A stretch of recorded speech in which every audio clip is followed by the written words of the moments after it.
inyo lahat. Salamat sa Panginoon at nakabalik ako rito. Tagal na. Hindi na nagkaroon ng pagkakataon. Dala ko yung pagbati rin ng mga kapatiran sa inyong iglesia. Sige. Sige, buksan natin yung ating mga Biblia. Bible natin, ano?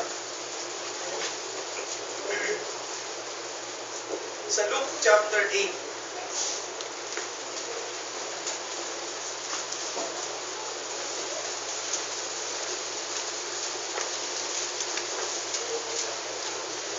Luke chapter 8, 26 to 39.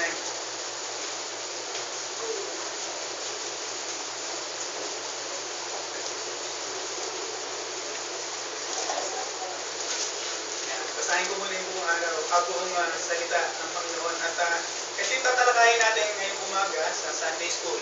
Tapos yung kalawang bahagi sa morning worship natin. Luke chapter 8, 26 to 39. Then they sailed to the country of the Gerasenes, which is opposite Galilee.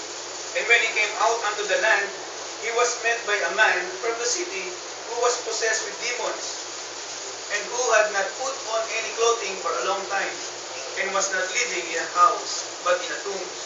Seeing Jesus, he cried out and fell before him, and said in a loud voice, What business do we have each other, Jesus, Son of the Most High God? I beg you, do not torment me. For he had commanded an unclean spirit to come out of a man, for it had seized him many times, and he was bound with chains and shackles, and kept under guard. And yet he would break his bonds, and be driven by the demon into the desert. And Jesus asked him, What is your name? And he said, Legion, for many demons had entered him. They were imploring him not to command them to go away into the abyss. But there was a herd of many swine feeding there on the mountain, and the demons implored him to permit them to enter the swine. And he gave them permission. And the demons came out of the man and entered the swine. And the herd rushed down the steep bank into the lake and was drowned. When the herdsmen saw what had happened, they ran away and reported it in the city and in the country. The people went out to see what had happened, and they came to Jesus and found the man from whom the demons had gone out, sitting down at the feet of Jesus, clothed in his right mind, and they became frightened. Those who had seen it reported to them how the man who was a demon-possessed had been made well. And all the people of the country of the Gerasenes and the surrounding district asked him to leave them, for they were gripped with great fear, and he got into the boat and returned. But the man from whom the demons had gone out was begging him that he might accompany him. But he sent him away, saying, Return to your house and describe what great things God has done for you. So he went away, proclaiming throughout the whole city what great things Jesus had done for him. So, ito na, demoniac cured. Demon possessed. Alam niyo, uso pa noon yung napuposes ng mga demonyo eh. At karamihan ng napuposes ng mga demonyo ay doon sa lugar ng mga hentil. Bihira sa mga Hudyo eh. So, itong pag-aaralan natin, ano ba ang itsura ng demon possessed? At ano ang itsura pagkatapos niya mapagaling? Ano yung gagawin niya? Basically, yun yung pinaka-highlights ng mensaheng ito. So, itong umaga, ang gagawin natin, ano ba yung karakter ng demon-possessed man? Tapos yung pangalawa, sa Sunday worship natin, kung ano yung karakter ng tao na napagaling na. So, basically, yun yung dalawang main point sa text na ito. So, sige, mag-pray muna tayo bago tayo lumapit sa Panginoon. Lord, kinagagalak namin ang araw na ito, ipinagkaloob mo sa amin, na sa isang araw ay nagtalagahan na kung saan ay makakapagpahinga ang aming kaluluwa at bibigyan ka namin ng kalwalatian. Kaya po lumalapit kami sa inyo sa umagang ito, na sana po bumaba ang inyong banal na spirito at pangunahan ang bawat isa sa amin. Sana hindi lang ito mechanical o pampalipas oras, kundi sana sa mga salita mo ay may makita kaming mga katotohanan para may apply namin sa aming mga buhay. Salamat Panginoon sa bagay na ito at lumalapit talaga kami umaasa na hihipuin ninyo ang aming mga puso. Salamat po ng marami. In Christ's name we pray. Amen. Bigyan ko muna ngayon ng background, bago tayo pumasok rito sa verse 8, verse 26-39. Si Jesus, kilala na ba si Jesus ng mga Hudyo at mga Gentiles na siya yung Messiah? Nung dumating si Jesus dito, Sunday school naman to, no? Pwede kayo makipag-interact sa akin, okay lang. No? Kilala na ba siya na siya ang Messiah? Nung public ministry niya, kilala na ba na siya ang tagapagligtas talaga? Na siya yung anak ni David? Hindi pa no? So, kailangan magpakilala si Jesus sa mga tao. At bago dumating dito sa demonya, o sa demon-possessed man, dumaan sila sa lugar na kung saan tumawid sila ng dagat from Jerusalem papunta rito sa Gerasenes, At doon sa dagat na yon, di ba na-encounter nila yung malakas na unos, May dumating na yung landa ron sa kanilang kalagitnaan. At natakot yung mga tao, Katulad natin, natatakot pag may bagyo o kaya ulan lang, Ano sabi ng Panginoon nung ginising siya ng mga tao, natatakot? Naalala niyo ba yung kwento na yun?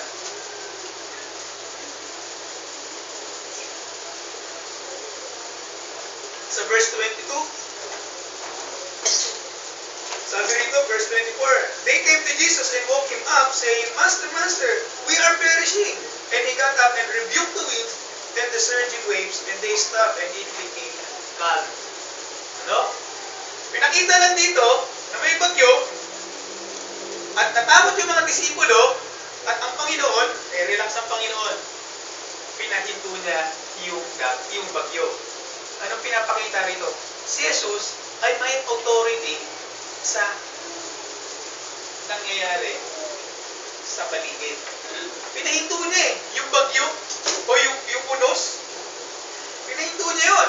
At ngayon, itong demonya, makikita natin, meron din siyang authority sa mga demonyo. Kasi kung nabasa nyo o nasundan nyo, pinagaling niya So, si Jesus, sa public ministry niya, pinapakilala niya yung sarili niya na siya yung Messiah sa pamamagitan, pagpapakita na siya ang Diyos ng kalawakan o ng yung nature. May authority siyang magpahinto doon at meron din siyang authority na magpaalis ng demonyo. At hindi siya ang inuutusan ng demonyo, siya ang nag-uutos sa demonyo. At yan ang makikita natin dito sa passage na ito. Meron siyang authority sa mga masasamang spirito. So, ayan yung pinaka-background niyan. Ngayon, tignan natin yung clarification ng text. Ayan yung point number 1. Ika-clarify natin yung text, Kasi, yung Luke chapter 8, 26 hanggang yung nabasa natin kanina, makikita ito sa dalawa pang gospel account. Makikita yan sa Mark chapter 5, sa mga nagtitake ng notes, Mark chapter 5, 1 to 20, and then Matthew chapter 8, 23 to 34. Parehas na account yan. May mga naidagdag, may pagpapaliwanag pa na siya makikita natin mamaya. Ngayon yung lugar. Pansinin niyo yung lugar. Nakalagay niya, anong translation sa Tagalog niya? Gardaseno. Tignan nyo sa Matthew chapter 8, 28.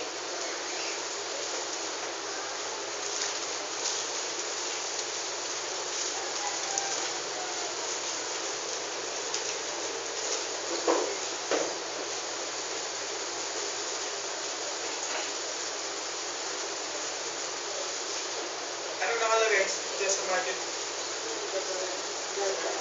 Parehas ba? Parehas? Sa English kasi magkaiba Nakalagay sa Luke 8:26, sa pinasa natin, Gerasenes, Sa Matthew 8:28, gatherings. No? Sa Tagalog parehas, ano? Pero dito sa English, tsaka sa Greek, meron pong textual variant. Ano? Kasi kung nag-aaral kayo ng mga salita ng Panginoon at napansin nyo, pinag-aralan nyo, bakit mali? Anong lugar yun? Sa English kasi magkaiba eh. Tsaka sa Greek, ano? May textual variant lang po, no? Sa sobrang pag-transfer ng mga text, napalitan ng bago ng letra. Wala pa kasi USB nun eh. Wala pang cloud nun. Naka-iDrive. So, pag-transfer ng mga text, sinusulat lang kasi yan eh. So, baka nagka-stroke lang. Isang stroke lang kasi, bago na yung meaning. Pero parehas lang po yan. Sa lugar. Hindi naman po tayo nagme-major sa mga lugar eh. Pero pagdating sa mga theology, mga pagtuturo, tama yun. Hindi nagkakamali roon. Di ba? Minsan, pag napunta kayo sa ibang bansa, iba na spelling ng pangalan nyo eh. Ano yung Alex, pagdating nyo sa Japan, iba na spelling. Hindi na 4 eh. 5 letra na yung pangalan mo eh. So nagbabago. No? Pero hindi yan dapat maging concern natin. Pero gusto ko lang ipakita sa inyo na may textual variant. Pero yung salita ng Panginoon, makakasahan pa rin yan. No? Ikalawang clarification na gusto kong makita sa inyo, sa nabasa nyo, ilan ang nasapian ng demonyo?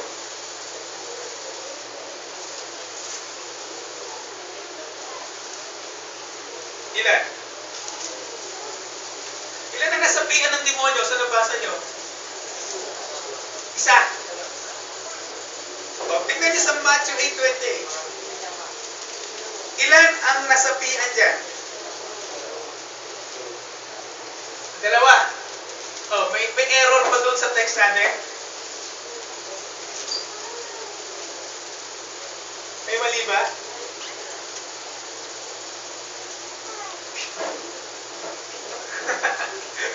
Mali ba yung yung text namin? Bakit isa sa Luke? Bakit dalawa sa Matthew? Any guess?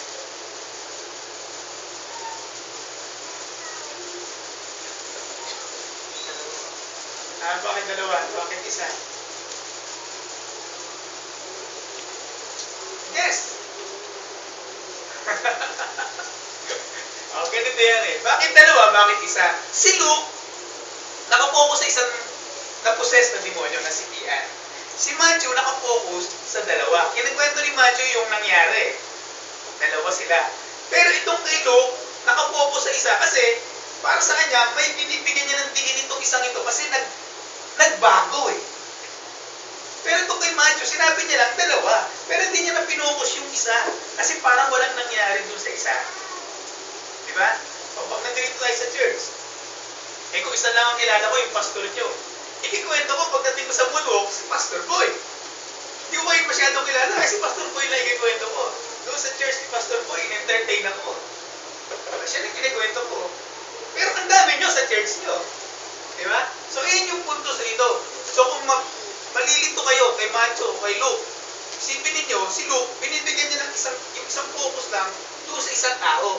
Si Matthew, doon sa dalawa. Dalawa silang magkasama. No? Si B1 at si B2. Pero focus niya sa isa lang. So, yun na yung clarification. Ngayon, pumunta tayo sa character. No? Pumasok na tayo doon sa pinakapuntos. Ano? Sa mga nabasa nyo, paano dinidescribe ang Biblia na sinipian ng masamang spirito? Sige, basahin nyo. Tingnan nyo. Meron dyan na 7 na katangian ng isang tao sinipian ng demonyo. Nakakita na ba kayo? Tinatawas na yun? Yung nasa albularyo, yung pinagagaling, naka-experience na kayo ng gano'n. Sa probinsya, daming ganito eh. Ha? Oh no, may napansin ba kayo sa text? Kaya tingnan natin yung Biblia natin. May napansin ba kayo dyan? Ano ang characteristic ng isang demon possessed? Nagsusuot ng damit. No clothing. Nakaubad. Ano? Nakaubad. Ang taong ito, para sa kanya, normal ang nakaubad. Wala siyang pakialam. Kung bibigyan mo siya ng baro, itataboy niya lang. Kasi yun ang gusto niya, nakaubad siya. Ano? Mayabang siya pag nakaubad. No?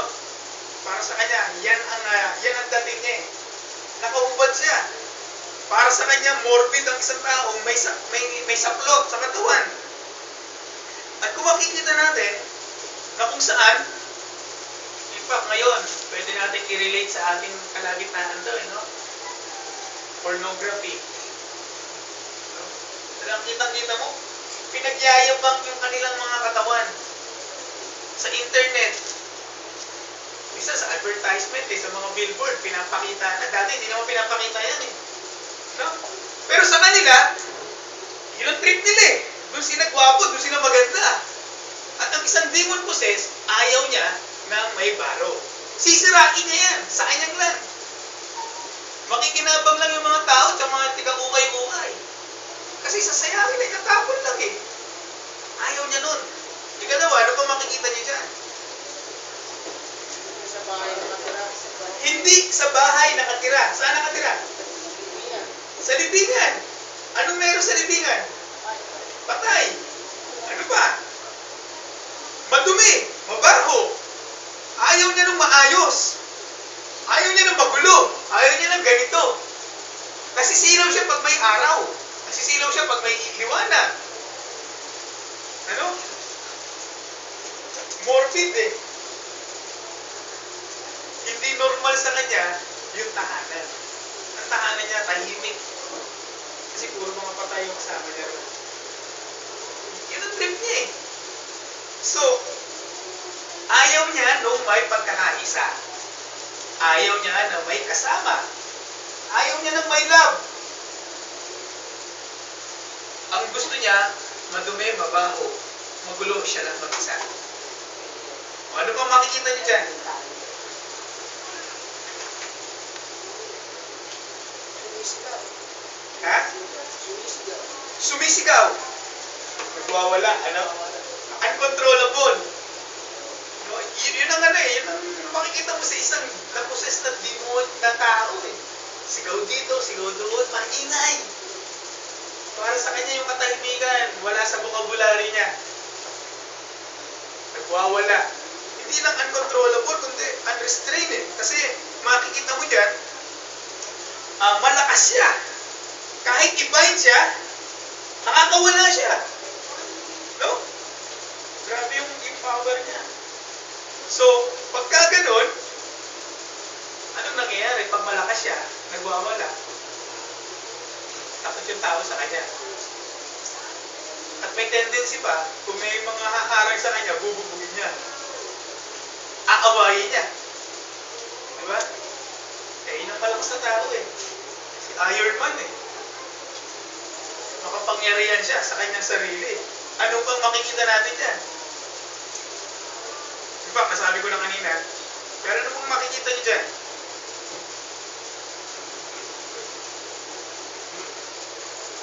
Ayaw pinapakialam. Ayaw pinapakialaman. Anong verse yun? This verse 15. Anong pakialam mo sa akin?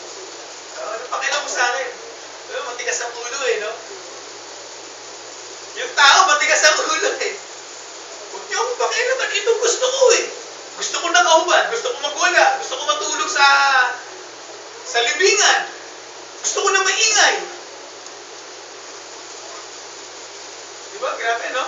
Makikita natin na yung isang tao, para siya yung master ng kanyang sarili. Siga eh. Para sa kanya, walang kautusan, walang bawal, ang batas ay siya. Diba? O, ano pa makikita nyo? Ayaw mahirapan. Ha? Ayaw mahirapan. Ayaw mahirapan. Anong verse? 20. Doon pa rin, ano? Ayaw kong pahirapan. Kasi malakas kasi siya, eh, no? O ano pa makikita natin?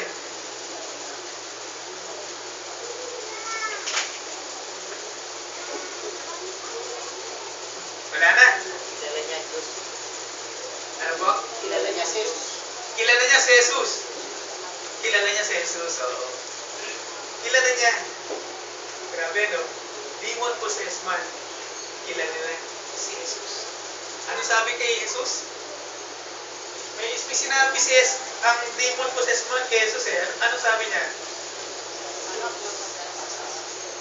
Son of the Most High God. Napansin niyo ba yung salitang yun? Son of the Most High God? Anak ng kataas-taasan? Alam niyo yung salita na yun? Na parang may nagsabi rin sa kanya?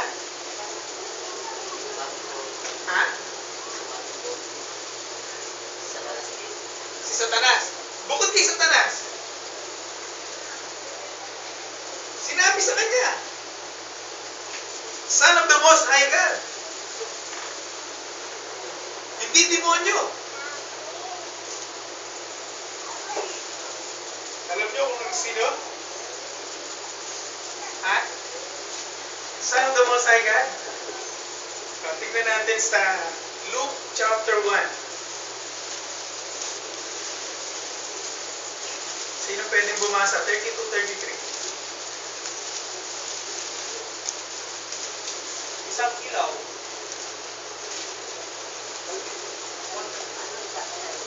Isang ilaw ang pamakayan. Luke 1:32-33. Siya'y magiging dakila at tatawaging anak ng kataas-taasan at ibibigay sa kanya ng Panginoon Diyos ang trono sa kanyang amang si David. Siya'y maghahari sa bahayan ni Jacob pagpakailanman at hindi magwawakas ang kanyang kaharian. Sino nagsabi nito? Sino nagsabi? Angel Gabriel. Yung kanina, sino nagsabi? Sa Luke chapter 8.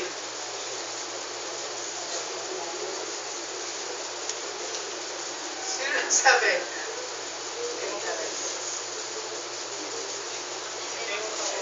Demon possessed. Ano? Angel Gabriel. Demon possessed. Brethren, anong sinasabi niya pagtungkol kay Jesus? Wala ba kayo napansin doon? Yung mga supernatural, yung mga espiritu, kinikilala si Jesus na anak ng Diyos, anak ng kataas-taasan.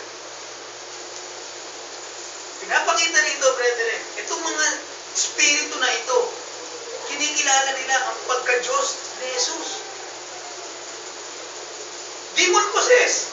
Sino mag-aakala nakikilalanin si Jesus bilang isang anak ng kataas-taasan? Angel Gabriel, nung pinanganak, yung ipapanganak pa lang, si Jesus, pinanganak na, no? Pinanganak na. Sinabi, the Son of the Most High God. Mga espiritu, nakikilala. Yun ang tawagan nila sa langit. Grabe, samantalang ang tao hindi kilala si Jesus. Sino si Jesus? Siya, tao lang yan eh. Di ba? Hindi siya Diyos. At maraming mga paniniwala na gano'n ang kanilang tingin kay Jesus. Tao lang yan. Propeta lang yan. Maganda lang na ang buhay niya, perfectong buhay niya, morally, good siya. Pero hindi nila nakita ng demon possessed. Hindi nila nakita ni Angel Gabriel. Si Jesus ay anak ng Diyos. Anak ng kataas-taasan. Grabe, dito pa lang, ano? Biro mo yun? Eh, sa atin ba? Siguro ang ilan sa atin hindi pa kilala si Jesus. Baka siguro kilala lang natin sa pangalan. Pag Christmas, o kaya Holy Week, malapit na. Next week, 2 weeks na lang, Holy Week na. Si Jesus na pinako, nakaawa-awa. Ganun ba pagkakakilala natin kay Jesus? Sa mga kabataan? Pag Holy Week lang natin makikilala si Jesus? Hindi. Yung demon possessed, kilala niya si Jesus na isang kataas-taasan. No? Grabe. Sana kilalanin din natin. Gusto mo hindi pa nakakakilala kay Jesus. Siya talaga ang Mesaya. Siya ang anak ng Diyos na kinaisa para bumaba dito sa lupa. So ano pa makikita natin?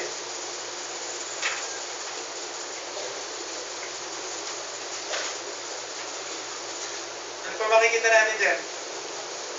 Siya ay nakaubad, nakatira sa tomb. Sa ibang text, sa Mark chapter 5, hindi lang po siya nakatira sa tombs, kundi nakatira siya sa bundok. Sa Mark chapter 5:5. And then, uncontrollable, unrestrained. Meron pa niya sa verse 29. Gusto niya isolation. Verse 29. Balikan natin sa Luke. Verse 29, nakalagay diyan,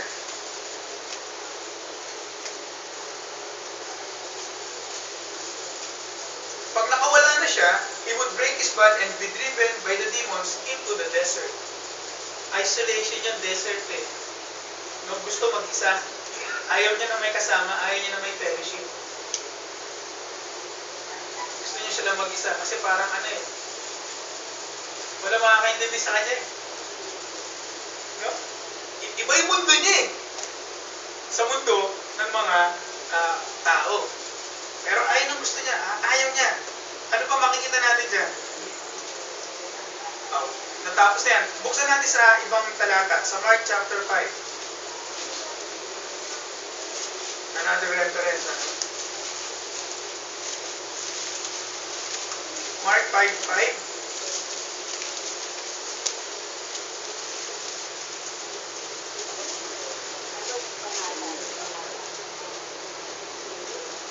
Mark 5:5, constantly, night and day, he was screaming among the tombs and in the mountains and gnashing himself with stone. Ano makikita natin dyan? Araw at gabi, anong ginagawa? Sigaw na sigaw! Normal sa kanya, sumigaw! Ano? Parang yung mga kapitbahay natin siguro malakas sa sigaw, Paggalit sa asawa at sa mga anak. Normal sa kanya yung sumigaw. Night and day. Screaming. At dyan makikita pa natin, sa verse 5, yung isang salita, gashing himself with stone. Alam niyo po yung, ano ba Tagalog na malagay dyan? Sinusugatan. Mutilation, sinusugatan niya yung katawan niya ng matatalim na bato. Grabe, nagsiself ang tao nito. Yung grupo ngayon, yung mga kabataan, nag-slash ng wrist. Pag napakinggan nila yung mga music, mga emo, emo tawag na, di ba? Mahilig loner ka na, pupunta ka na sa isang sulok, makikinig ka ng music, i-isolate mo yung sarili mo, parang doon mo nilalabas, sugatan mo yung sarili mo, di ba? May mga kabataan ganun eh. Sa wrist, parang nagsusuicide. So ito, hindi pinapakita, demon possessed. Ganun sila. Lulungkot. Sumisigaw. Sinasaktan ng sarili. Hindi sila natutuwa. Kung normal yung katawan nila. So maraming suga. Yung katawan nila. May mutilation. So ganito ang buhay ng isang demon-possessed man. And lastly, Matthew 8:28, makikita natin dyan sa isa pang text. Matthew 8:28, and when he had come to the other side of the country of the Gadarenes, 2 men who were demon-possessed met by him as they were coming out of the tomb. They were so exceedingly violent that no one could pass by that road. So, violente. Sabi mo kanina, di ba, malakas? Kahit talian mo, kahit pusasan mo, magwawala, ligtas muli siya. At pagkatapos, mananakit. So grabe ang buhay ng isang demon-possessed man. Nakahubad, sigaw ng sigaw, sinasaktan ng sarili, malakas, bayulente, walang tama sa kanya kundi yung kanyang sarili. Ayaw niya magpakontrol, isolation, gustong-gusto niya yon. No, gusto niya mag-isa, gusto niya na madilim, gusto niya na madumi. Yun ang isang halimbawa. O, yun ang katangian ng isang tao na naposes ng demonyo. So, balik tayo kay Luke. So, ano nangyari? Nakita natin yung karakter niya. Ngayon, ito na yung kwento.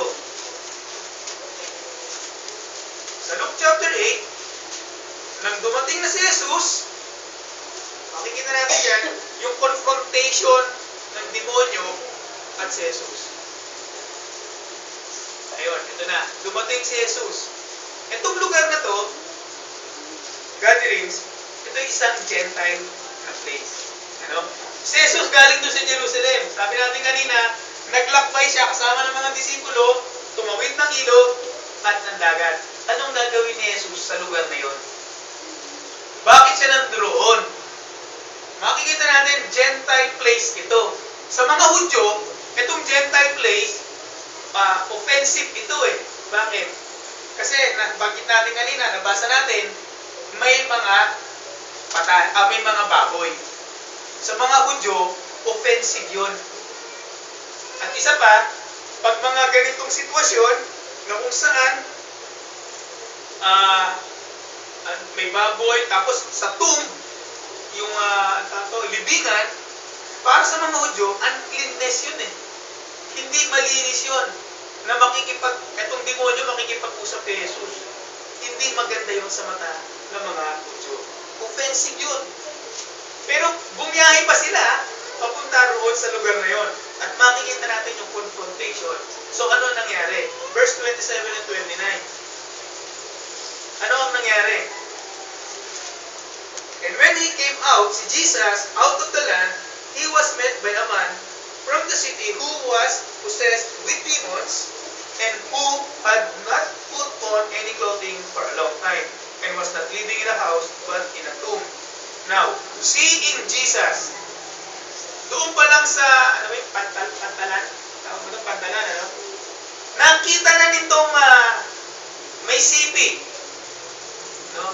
Walang pangalan kasi, kaya ang hirap ilagyan ng pangalan, no? Lagyan na natin pangalan si sipi, no? Nakita ni sipi, si Jesus. Ano ang ginawa niya? Tumakbo siya.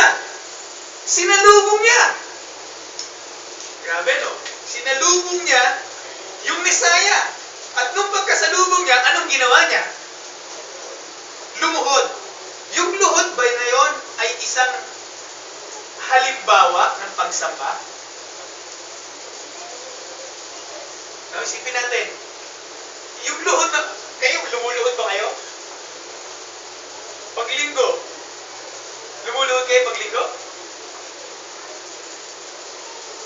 Di ba yan ay posture ng pagsamba?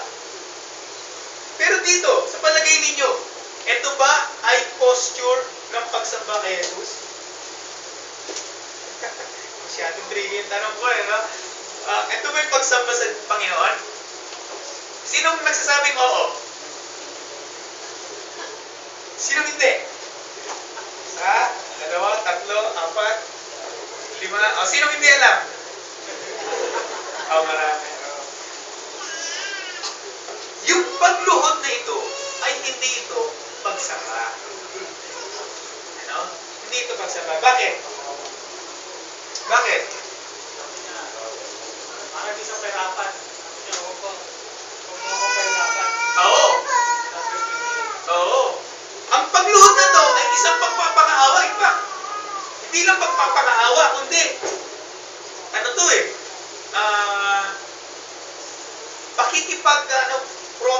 Frontation to eh. Confrontation. Parang pakikipag-away.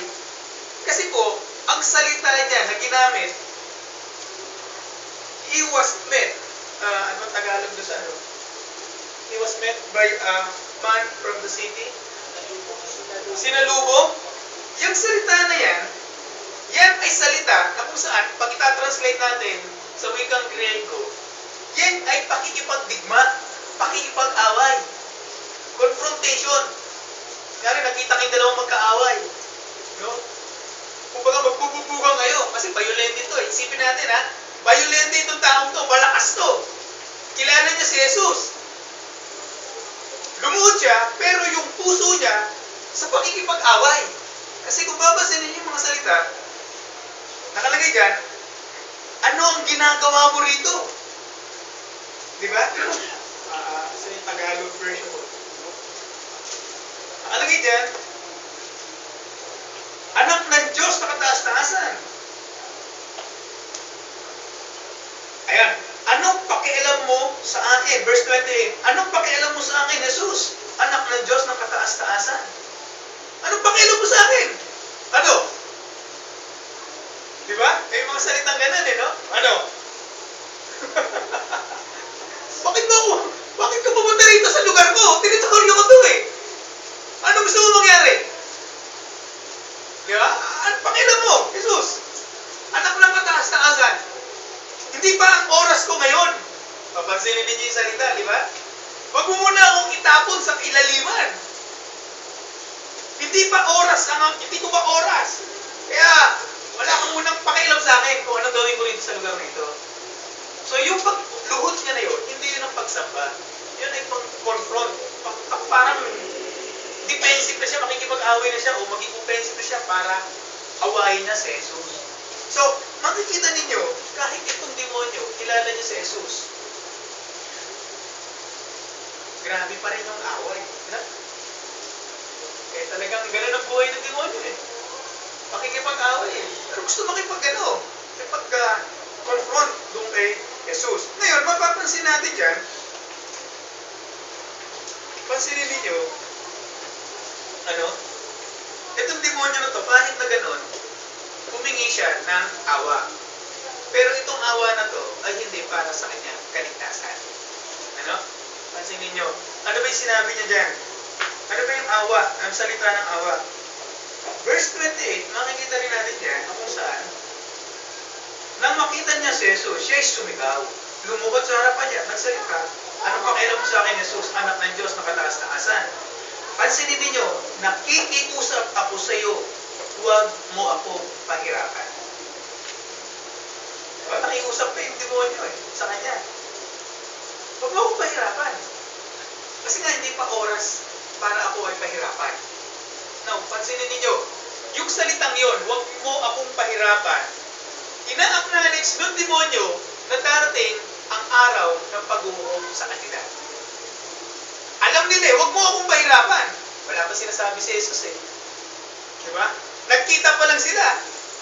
Huwag mo akong pahirapan. So, alam nila. Alam ng mga spiritual na to, ng mga demonyo na to, na sila, sa tamang panahon, ay pahihirapan. At pahihirapan sila kasama nino. Kasama yung mga kampo niya. Yung mga kampon. Yung mga taong hindi mananampalataya. Kasama nila. Pahihirapan. So, may knowledge sila doon. So, anong ginawa ni Jesus? At ano ang nangyari? Nakalagay dyan, nung sila ay humingi, in fact, tinanong pa nga ng Panginoon verse 29,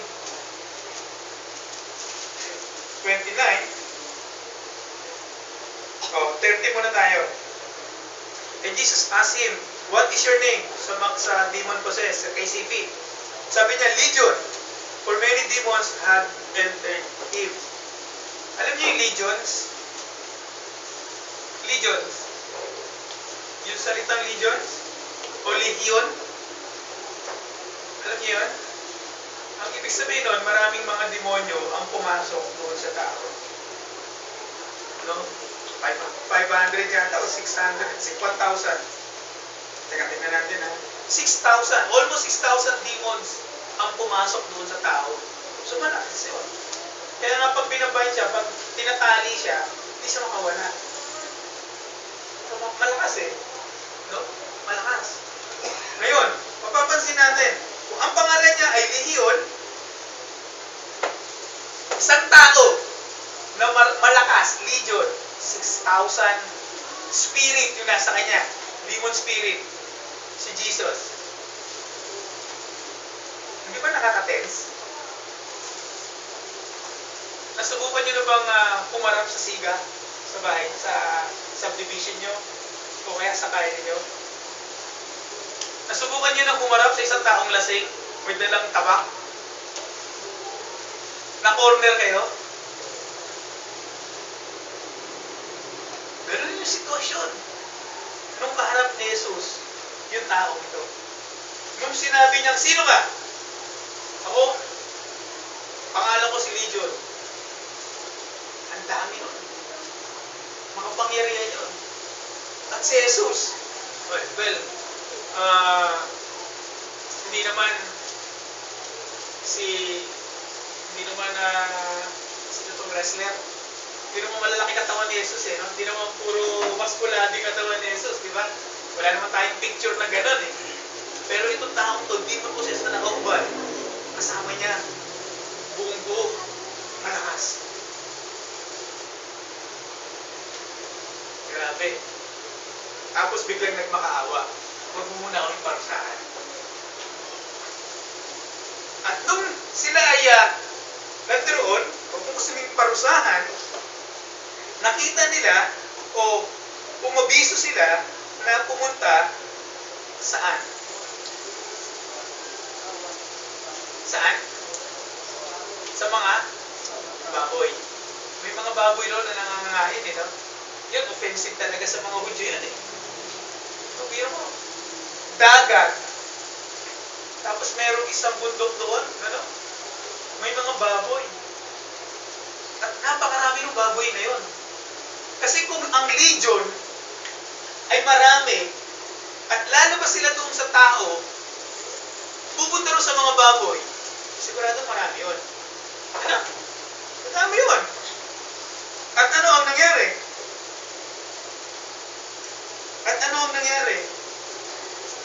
Oh, may mga baboy ron. Jesus! Pwede ba pupunta na kami ron? Sige, pupunta na kayo ron. Pumunta na kayo ron. At ano ang nangyari sa mga baboy? Grabe, no? Amazing, ano? Pumasok yung masamang spirito sa mga baboy at sila ay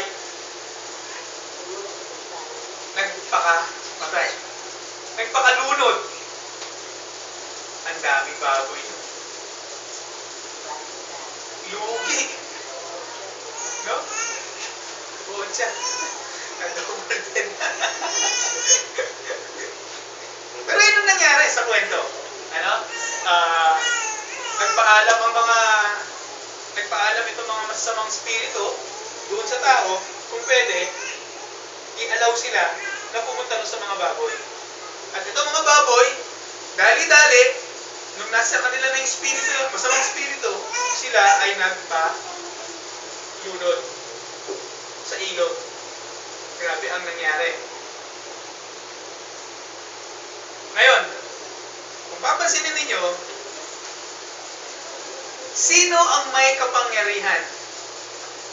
Ang demonyo ba o si Jesus? Doon sa sitwasyon na yun, na namatay yung mga baboy. Si Jesus ba o ang demonyo? Si Jesus. O di ba ang demonyo nagsabi, baka pwede kami pumunta ron sa baboy? Kasi, sino ang may authority ngayon? Yung demonyo o yung si Jesus? Si Jesus, bakit?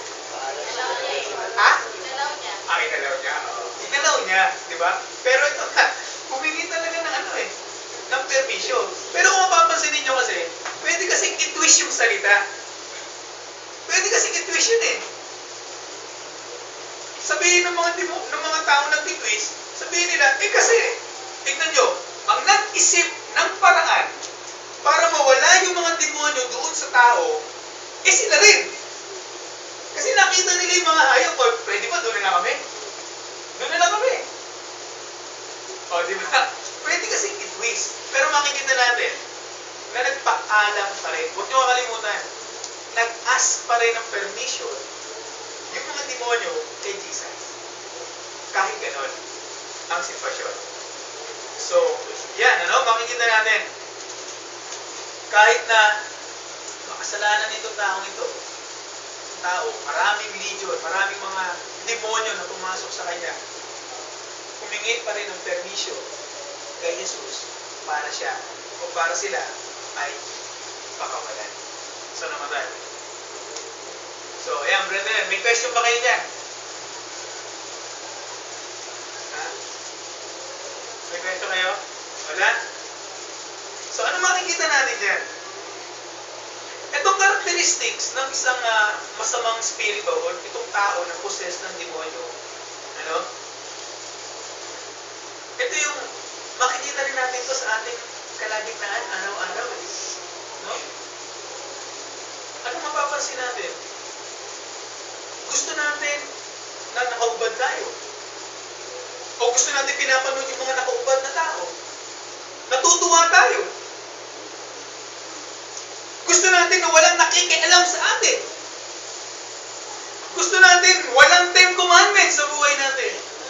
Gusto natin tayo masusunod. Yung mga magulang natin, ayaw natin pakinggan. Umuwi lang tayo sa bahay kasi normal lang na umuwi tayo sa bahay. Kumain. Pero pag sinabi ng magulang, huwag itong gawin, huwag yan, para sa atin, ayaw natin yun. Ayaw natin, may nagdidikta sa atin. Gusto natin saktan ang ating sarili. Gusto natin tayo ay nasa impluwensya na may ingay na lugar, na maduming lugar. Diba? Kayo mga mananampalataya, tayo mga mananampalataya dati, gusto natin yung madilim-dilim na lugar. Gusto natin yung may mga mababaong lugar. Ayaw natin ng liwanag. Gusto natin gumimik. Magpakasasa sa inom, sa alak, sa sigarilyo, sa babae. Gusto natin ng maingay na paligid. Gusto natin ng rock music. Gusto natin yung maingay. Nakukornihan tayo pag mga classic, yung mga pinakikinggan natin. Lalo yung mga luma, mga tugtugin. Gusto natin yung tunog ng drum. Yung ingay ng gitara. Doon tayo nag-enjoy. Yun ang gusto natin. At si Jesus, kilala natin Diyos, kilala natin, pero walang effect sa buhay natin. Nakikita natin sa cross pa nga minsan eh. Pagdaan nga sa sakyan, nagsa-sign of the cross pa tayo. At kung tumatawid tayo sa kaharapan na, lumuluhod pa tayo. Pero pagkatapos noon, ano sinasabi natin? Huwag mo akong pakialaman, Jesus. Buhay ko to! Diba? Kung magiging totoo lang tayo, pwede natin sabihin na tayo nasa influensya rin na masamang spirito dati. At in fact, yun din nasabi ng Panginoon. You're under the power of darkness. Nasa ilalim ka ng kadiliman. At ang gusto mo, yung kadiliman. Ayaw mo ng liwanag. At anong ibig na sabihin? Mas gusto mong gumawa ng kasalanan kaysa sa kabutihan. Mas gusto mong sambahin ang sarili mo at ang Diyos-Diyosan o ang kayamanan sa mundo kaysa sa totoo na Diyos. Grabe ano? Implication pala sa buhay ko. Ganun ako dati. Ganun ang pinapakita ko dati. Hindi ko lang alam. Walang nagsasabi sa akin. Maging yung mga kaibigan ko, maging yung mga barkada ko. Sama-sama kami sa kadiliman ng kasalanan.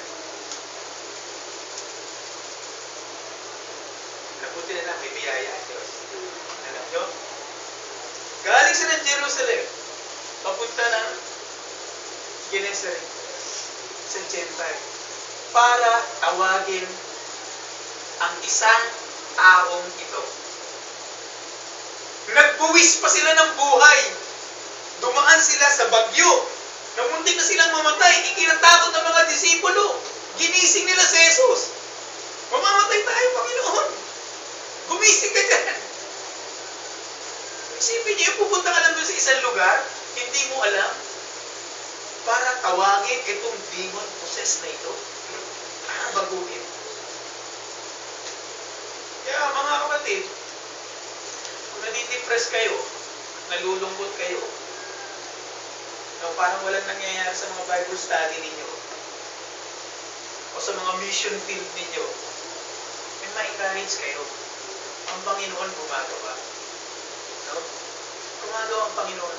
Kahit na itong demon possessed na ito, na napakasama, mag-isa lang yan. Tinawid ng Panginoon. Yung dagat na yon, ng mga disipulo na yon, para tawagin ang tao ito. So, huwag kayo ma-discourage. Baka ngayon, o bukas, makalawa, o baka next year, makita ninyo ang bunga